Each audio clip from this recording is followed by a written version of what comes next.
सबसे पहले आप सभी के चैनल के माध्यम से मैं सभी को झारखंडी जोहार करती हूँ। और सबसे पहली बात है कि आज हम जिस जगह मौजूद हैं, यहाँ पे एक प्रोटेस्ट का एक निर्माण हुआ है जो बीते कुछ दिन पहले से शुरुआत हुआ है।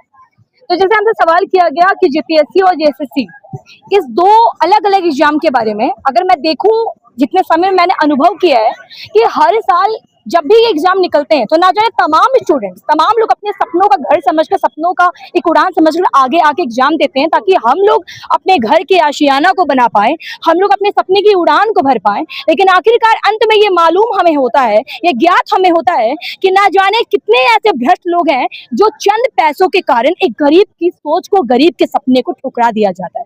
गरीब के सपने को एक बोलते हैं ना कि किसी को कुचल देना, वो कुचल दिया जा रहा है। लेकिन बात मैं एक सवाल मैं करना चाहूंगी कि देश का युवा ये सवाल करता है कि आखिर हम वोट क्यों देते हैं।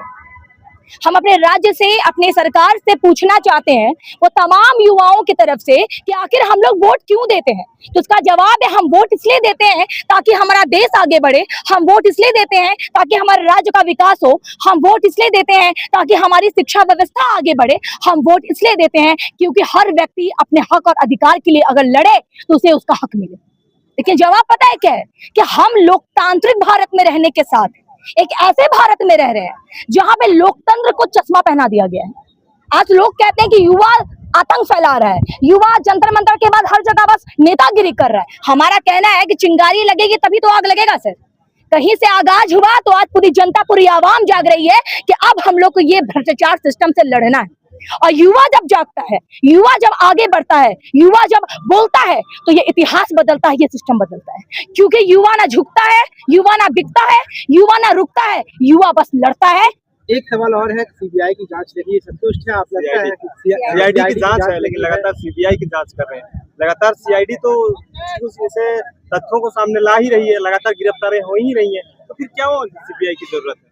हमारा कहने का मतलब ये हुआ, मैं ये कहना चाहूंगी कि इतने सालों से, कई दिनों से, मैं इतने बड़े बड़े भैया और बहुत बहनों से मेरी मुलाकात हुई कि लोग कहते हैं कि 21-22 साल में लोगों ने एग्जाम दिया, आज उम्र 30 हो गया, किसी की शादी नहीं हो रही है, किसी के घर में रोटी और कपड़ा मकान के लिए लोग रो रहे हैं। तो हमारा कहने का मतलब है, हम दिन रात 24 घंटा पढ़ते रहे, एक बैल और एक कुत्ता की तरह पढ़ रहे हैं और हमारे को रिजल्ट नहीं मिल रहा है। तो कहीं ना कहीं सीबीआई हो या सीआईडी हो, ये दोनों जांच होनी चाहिए कि आखिर इस सारे करप्ट सिस्टम में, इस सारे घेरों में आखिर हाथ किसका है। देखिए सर, हम किसी पार्टी के खिलाफ नहीं है और ये जो मुद्दा है, ये किसी राजनीतिक मुद्दा को हम लोग बढ़ावा नहीं दे रहे। हमारा मुद्दा छात्रों का मुद्दा है, हमारा मुद्दा एक जनता का मुद्दा, जनहित का मुद्दा है।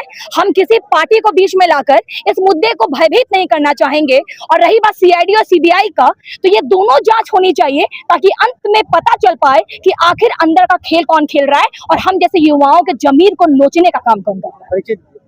मेरा नाम अमीषा प्रसाद है, मैं संपूर्ण संगठन मोचन फाउंडेशन की डायरेक्टर हूँ।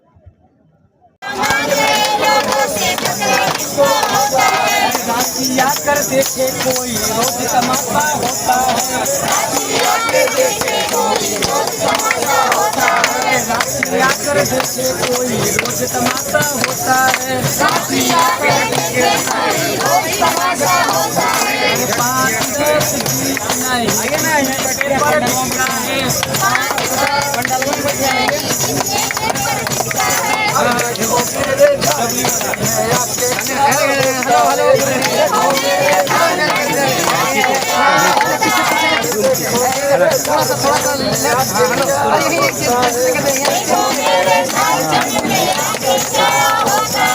रातों रात पेपर तोड़त पाया यही जाता है, रातों रात पेपर यही रखवाया जाता है, रातों रात पेपर तोड़त पाया यही जाता है, रातों रात पेपर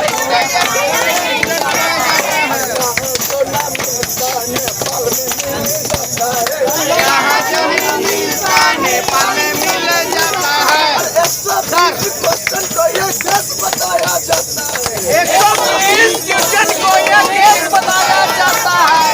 आओ मेरे झारखंड में देखो क्या होता है, आओ मेरे झारखंड में देखो क्या होता है, मेरे झारखंड में